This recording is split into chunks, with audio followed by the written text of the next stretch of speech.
وَإِذْ يَرْفَعُ إِبْرَاهِيمُ الْقَوَاعِدَ مِنَ الْبَيْتِ وَإِسْمَاعِيلُ رَبَّنَا تَقَبَّلْ مِنَّا إِنَّكَ أَنْتَ السَّمِيعُ الْعَلِيمُ۔ اللہ رب ذوالجلال کے مقدس کلام سے آپ نے یہ آیت سنی ہے، اس میں خانہ کعبہ بنانے کا تذکرہ ہے۔ ابراہیم اور اسماعیل علیہ السلام کی لائف سٹائل آپ سن رہے تھے، عید پر بھی بیان ہوا، جمعہ شریف میں بھی ابراہیم علیہ السلام کی کوالٹیاں، خوبیاں کہ آپ سخی تھے، آپ مہمان نواز تھے، آپ عبادت گزار تھے، حج پسند فرماتے تھے، حج کرتے، قربانیاں دیتے، ہجرت فرماتے، بہت۔ اللہ نے پھر خلیل اللہ کہہ دیا، لقب دے دیا کہ آپ اللہ کے خلیل ہیں۔ خلیل کا معنی دوست۔ یہ انبیاء کرام مختلف، خاص کر مشہور جو رسول ہیں، پیغمبر ہیں، ان کے ساتھ القابات بھی آپ نے اکثر پڑھے اور سنے۔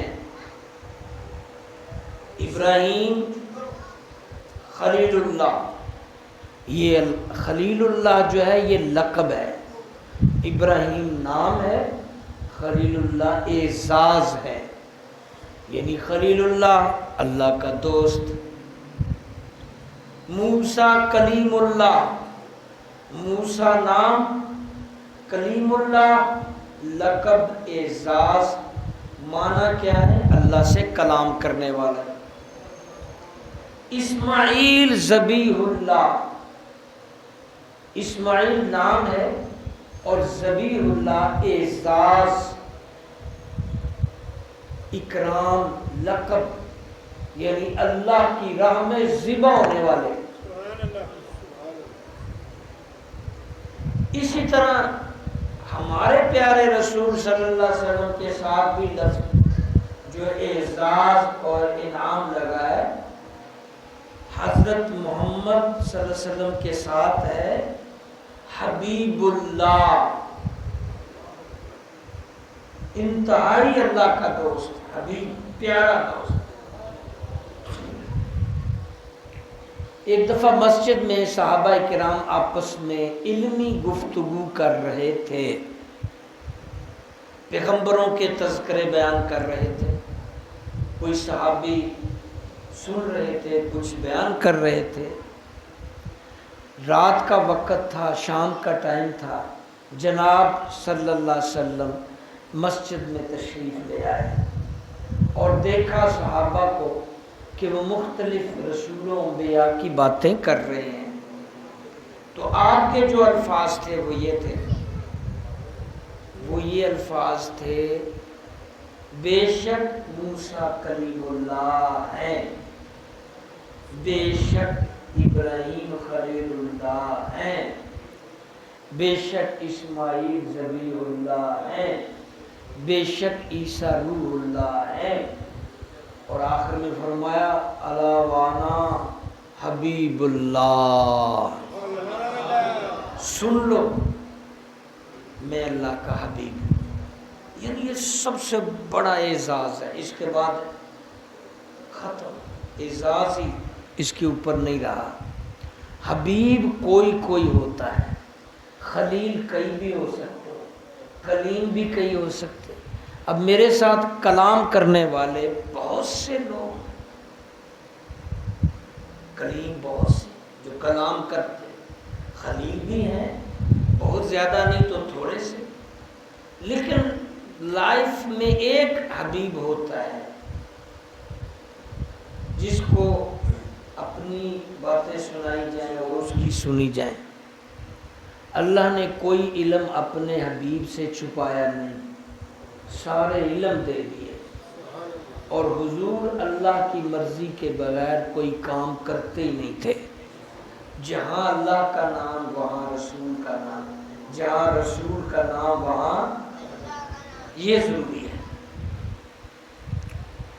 تو ہمارے رسول کا لقب جو حبیب اللہ ہے یہ بہت بڑا ہے۔ آپ نے ابراہیم اور اسماعیل علیہ السلام کے بارے میں قربانی، ہجرت اور بہت سی خوبیاں، لیکن ایک خوبی جو میں پچھلے جمعے یا عید پر نہیں بیان کر سکا وہ تھی کہ مسجد بنانا، خانہ کعبہ بنانا، اللہ کا گھر تعمیر کرنا۔ اسماعیل اور ابراہیم علیہ السلام جب قربانی دے کر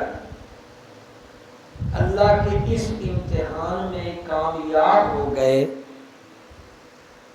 اور پھر اللہ نے اگلا حکم دیا کہ اب میرا گھر بناؤ۔ اللہ کا گھر بنانا معمولی سا اعزاز نہیں ہے، اللہ کے گھر کو آباد کرنا، اللہ کا گھر بنانا معمولی سی نہیں ہے، یہ پیغمبری فعل ہے، یہ پیغمبری کام ہے۔ جو لوگ بناتے ہیں، مسجدیں آباد کرتے ہیں، وہ پیغمبروں والا کام کرتے ہیں، ان کی دنیا بھی سنورتی ہے اور آخرت بھی سنور جاتی ہے۔ ابراہیم اور اسماعیل علیہ السلام اس اللہ کے گھر بنانے کے لیے خانہ کعبے میں پہنچے۔ اس وقت خانہ کعبہ جو ہے اس کی صرف بنیادیں تھیں۔ یہ بات ذہن میں رکھ لیں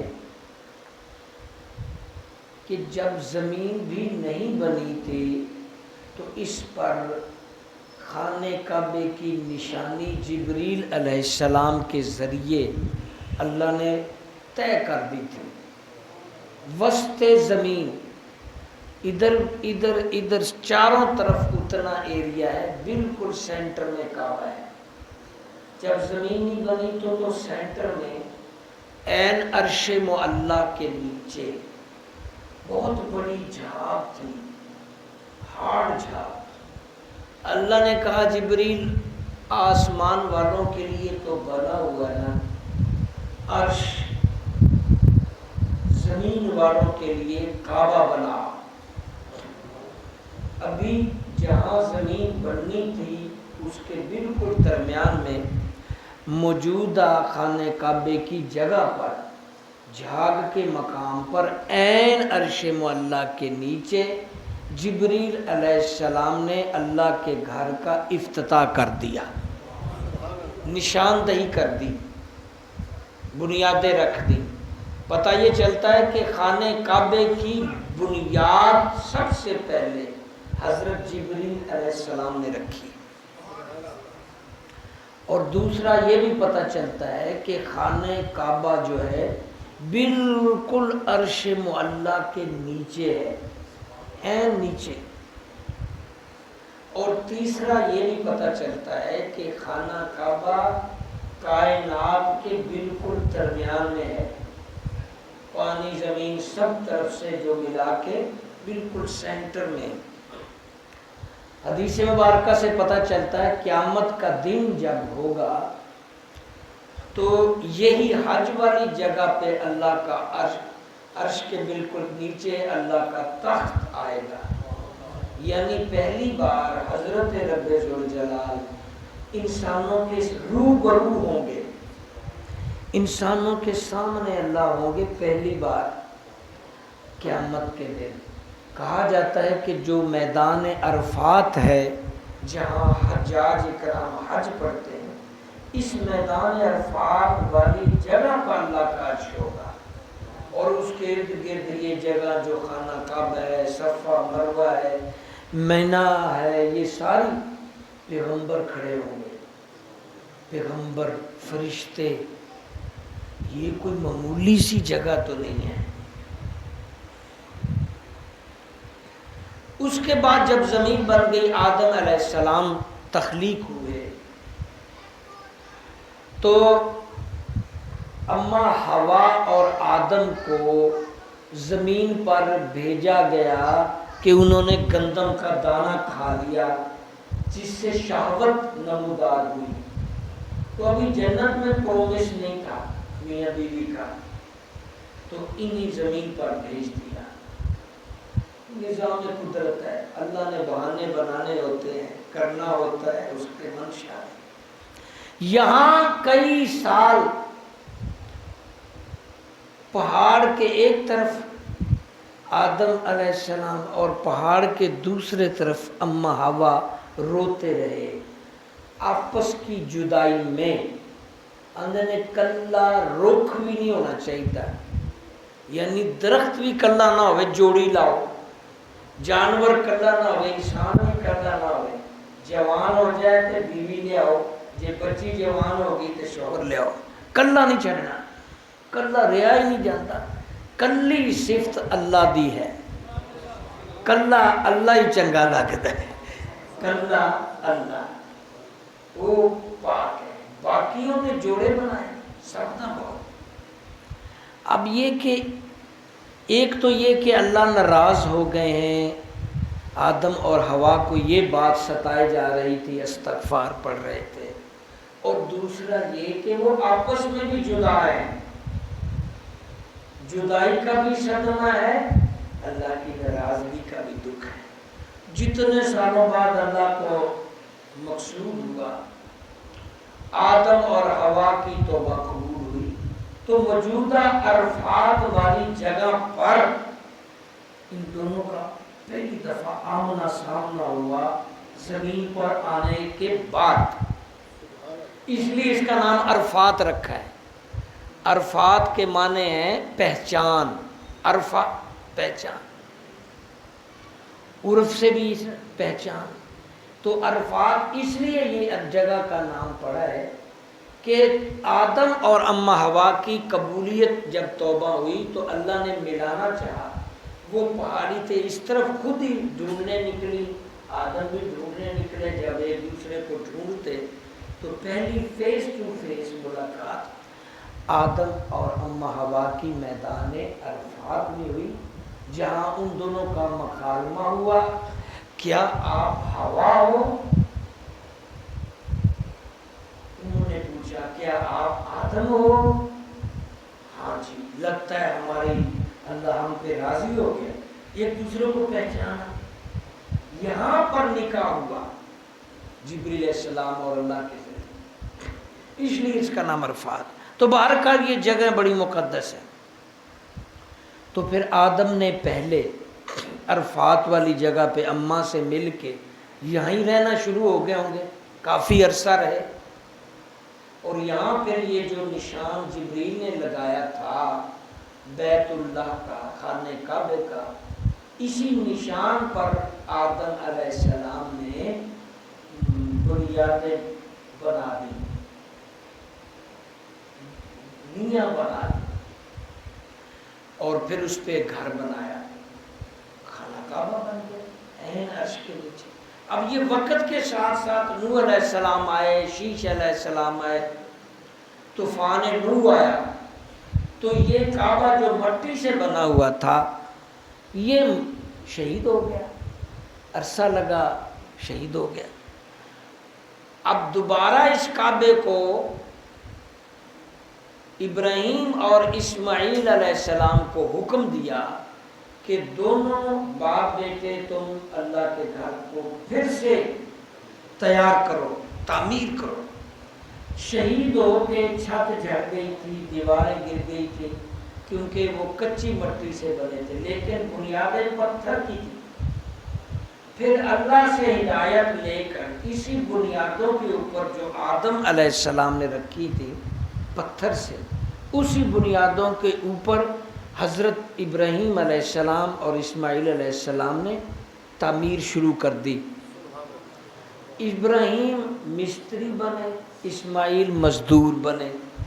وہ پتھر کی اینٹیں بنی ہوئی پکڑا رہے تھے، ابراہیم لگائی جا رہے تھے. اور اس عمل کو اللہ اپنے فرشتوں کو دکھائی جا رہا تھا اوپر سے. اللہ اکبر. اوپر سے اللہ دکھا رہا تھا دیکھو یہ باپ بیٹا میرا گھر بنا رہے ہیں، مجھے بڑے اچھے لگ رہے ہیں۔ آپ کسی کا گھر بنائیں تو آپ بہت فیمس ہوں گے نا، گھر بنا دیں کسی کا، آپ سے زیادہ کون ان کو چاہنے والا ہے؟ گھر بنانا کسی کا بڑی بات ہے، گھر آباد کرنا بھی بہت بڑی بات ہے، گھر گرانا گھر اجاڑنا بہت بری بات ہے۔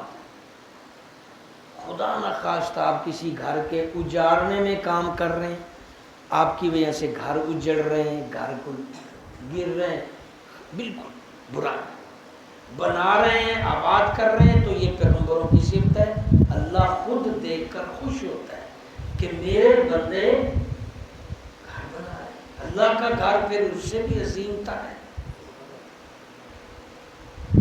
اور پھر اللہ تبارک و تعالیٰ کے ان نیک برگزیدہ پیغمبروں نے جب قد سے اونچی دیوار ہوئی تو دعا کی اللہ آپ کیا کریں؟ تو یہ جو مقام ابراہیم میں پتھر ہے یہ علیحدہ ہے، اور خانے کعبے کے کونے میں حجر اسود جو ہے وہ علیحدہ ہے دونوں جنت کے پتھر۔ یہ حجر اسود حاجی عمرہ کرنے والوں کے گناہ جذب کرتا ہے، چوستا ہے، اور قیامت کے دن گواہی دے گا کہ اس نے حج عمرہ کیا ہے۔ اس لیے طواف کرتے ہوئے اس کے پاس سے جب گزرے تو اس کو سلام کریں، اس کو بوسہ دیں، حضور بھی بوسہ دیتے تھے۔ اور وہ پتھر جہاں مقام ابراہیم ہے کعبے کے ساتھ وہ بھی جنتی پتھر ہے، اس پتھر کو جنت سے بھیجنے کا سبب اللہ کے گھر کو تعمیر کرنے میں معاونت اور مدد کرنا تھی۔ وہ بطور لفٹ سیڑھی کام کرتا تھا۔ جبریل نے جب لا کر دیا جناب ابراہیم آپ اس پہ کھڑے ہو جائیں، آپ کو جتنا اونچا ہونا ہوگا آپ نے صرف سوچنا ہے یہ اتنا اونچا ہو جائے گا، آپ کو جتنا نیچا ہونا ہے آپ نے سوچنا ہے کہ کتنا میں نیچا ہوں، یہ نیچے ہو جائے گا۔ یہ لفٹ کی ابتدا، چیئر لفٹ کی شروعات۔ اس پتھر یہ چھوٹا سا پتھر ہے، آپ میں سے کئیوں نے دیکھا ہوگا، وہ تو وہاں اتنا رش نہیں ہوتا، آسانی سے دیکھا جا سکتا۔ وہاں ابراہیم علیہ السلام کے قدم مبارک کا نشان بھی ہے اس پتھر پہ، جنتی پتھر ہے۔ یہ واپس ہے، اب مکمل ہو رہا ہے۔ اللہ نے خوش ہو کر کہا وَإِذْ يَرْفَعُ إِبْرَاهِيمُ الْقَوَاعِدَ مِنَ الْبَيْتِ وَإِسْمَاعِيلُ رَبَّنَا تَقَبَّلْ مِنَّا إِنَّكَ أَنْتَ السَّمِيعُ الْعَلِيمُ۔ ابراہیم اسماعیل علیہ السلام دیواریں بلند کر رہے ہیں، دعائیں بھی مانگ رہے ہیں، نیکیاں بھی کر رہے ہیں، اور قبول ہو جانے کی دعا بھی کر رہے ہیں۔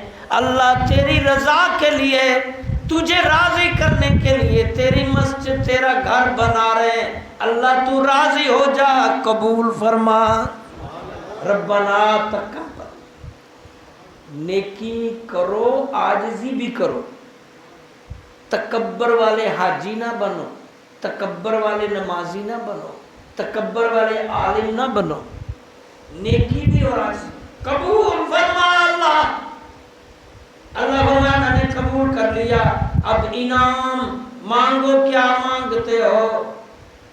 ابراہیم علیہ السلام اسماعیل علیہ السلام میرا گھر بنایا، مانگو، اللہ بس قبول فرما۔ یعنی طمع کے بغیر، کسی لالچ کے بغیر اللہ کے گھر آباد کرو، بناؤ، وہ رکھتا نہیں ہے اللہ بغیر کسی لالچ طمع سے۔ اللہ نے انعام دیا ابراہیم اور اسماعیل علیہ السلام کی لڑی سے محمد صلی اللہ علیہ وسلم اس کعبے کو آباد کرنے والے حبیب اللہ کو پیدا فرما دیا۔ یہ معمولی سا انعام نہیں تھا کہ اسی اسماعیل کے میں سے محمد آئے اور یہ امت آئی جو آج طواف کرتی ہے لبیک اللہم لبیک وعدہ کر، اور حج عمرے کر رہی ہے اور اپنی آخرت سنوار رہی ہے۔ اللہ ہمیں بھی مسجدوں کو بنانے، آباد کرنے کی توفیق عطا فرمائے۔